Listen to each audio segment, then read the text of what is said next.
264 run जो हैं India ने जोड़े हैं, लेकिन जितना बड़ा नुकसान ऋषभ पंत की शक्ल में इंडिया को उठाना पड़ा है, मेरे ख्याल में इंडिया इस वक्त 50-50% कंडीशन में खड़ा है। लेकिन उससे पहले अगर मैं आपसे एक सवाल पूछूं कि इस टेस्ट सीरीज में शुभमन गिल का बाप कौन है, तो जनाब वो है बेन स्टोक्स। जी हाँ, शुभमन गिल ने जो है ना एक ऐसी लियारी पीछे अपने लगा ली है कि जनाब बेन स्टोक्स से ही मैंने आउट होना है, कप्तान से ही मैंने आउट होना। वो कहते हैं ना कि सैयारा तूने बदलना नहीं है, ये वही शुभमन गिल है, इसने वही बॉल छोड़नी है और वही इसने एलबीडब्ल्यू जो है आउट होना है। कभी ये क्लीन बॉल होता है बॉल छोड़ के आउट, और कभी जो है ना ये एलबीडब्ल्यू आउट हो जाता है। तो आप ये कह सकते हैं, आप 100% श्योरिटी के साथ कह सकते हैं कि शुभमन गिल का ऑफिशियल फादर कौन है, बेन स्टोक्स। अब आप मुझसे ये कहेंगे कि भाई साहब आप तो कहते हैं कि Shubman Gill prince of test cricket है इन फ्यूचर, तो मैं इस बात पर आज भी कायम हूं। लेकिन जिस तरह की क्रिकेट शुभमन गिल पिछले 2 टेस्ट मैच से खेल रहा है,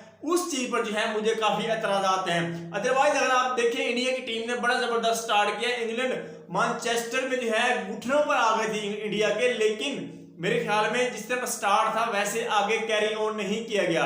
अगर आप लास्ट टाइम की बात करें, आई थिंक 2019 में जब इंडिया मैनचेस्टर में खेली थी, इंडिया के 8 स्कोर पर 4 आउट थे, लेकिन आज 90 प्लस पे कोई आउट नहीं था। लेकिन सेट बैट्समैन के राहुल जो है अपनी विकेट दे के जाते हैं, उसके बाद फिर यशस्वी जायसवाल जो 50 प्लस करके खड़े होते हैं। साई सुदर्शन और यशस्वी जायसवाल जिन्होंने 50 प्लस रन किए थे, उन दोनों को भी इंग्लैंड ने जो है सेंचुरीज की तरफ नहीं जाने दिए, जो सबसे बड़ी कामयाबियां थी इंग्लैंड की। उसके बाद जब ऋषभ पंत जो है एक बड़ी लंबी पार्टनरशिप की तरफ जा रहे थे, तब जो है अनलकी बदकिस्मती से जो है ऋषभ पंत के पांव पर अपनी ही शॉट लग जाती है और उनका जो है तकरीबन छोटा अंगूठा जो है पांव का वो फ्रैक्चर हो जाता है और वो जनाब डब्बी पे कह सकते हैं बाहर जो है चले जाते हैं स्टेडियम से। और होप सो आपको ये पूरा का पूरा टेस्ट मैच जो है वो मेरे ख्याल में ऋषभ पंत खेलते हुए नहीं दिखाई देंगे, क्योंकि उनकी जो इंजरी है वो बहुत सीरियस है। उसके बाद साई सुदर्शन जिस तरह खेल रहा था, मेरे ख्याल में वो भी एक बहुत जबरदस्त इनिंग खेल रहा था, लेकिन उसको भी 61 रन पे आई थिंक आउट कर दिया जाता है। वो भी बेन स्टोक्स की तरफ से विकेट ली जाती है। लेकिन सबसे जो बड़ी विकेट थी वो कप्तान शुभमन गिल की थी, जिसकी बाद जो है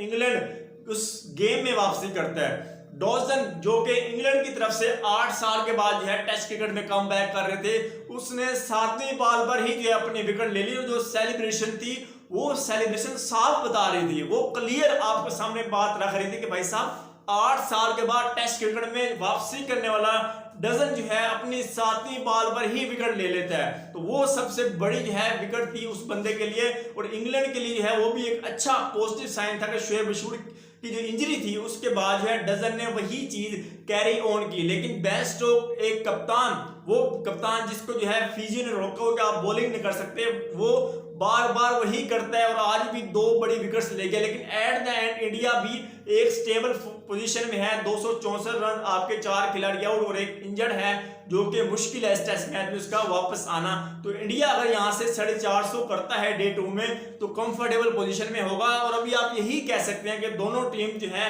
वो 50-50% ही खड़ी हैं, दोनों जो है इस वक्त 50-50 वाली पोजीशन में हैं।